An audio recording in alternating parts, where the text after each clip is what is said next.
Welcome again to Regis's Open House. We're very excited to meet you, interact with you, and host you tonight. Service is essential to Regis's mission.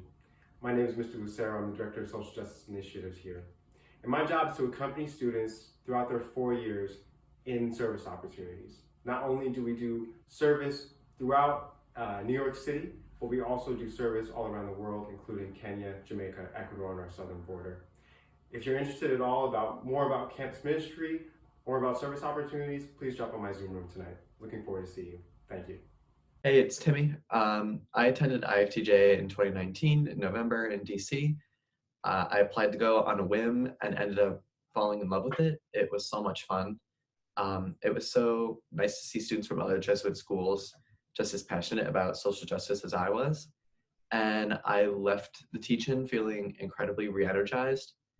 And so this past summer, I applied to be a speaker. And this year, I'm speaking in front of 5,000 students at IFTJ virtually in 2020. Also last December, I was a junior quest leader, and it was one of the best decisions I've ever made. It was such a rewarding experience to get to pay it forward to the sophomores. And I had so much fun bonding with them, plus my other leaders. It was truly one of the best times I've had.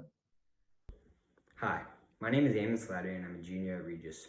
Last year, I attended the Jamaica service trip to the Mustard Seed Community's Blessed Assurance compound in Montego Bay, dedicated to the Mustard Seed mission of building hope for vulnerable citizens through Jesus' love. Whether it was rocking out to Lean on Me with Javon, joking around with Roy Prince, feeding those unable to do so themselves, or praying with and for each resident and the challenges they face through disability, each child filled me with a newfound appreciation for the blessings I have. It was also gratifying to see the physical progress made to the Mustard Seed compound over the course of the week.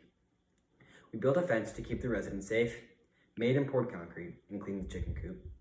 The Jamaica trip has been one of the most rewarding experiences in my Regis career, and I am so thankful for the relationships developed in Montego Bay.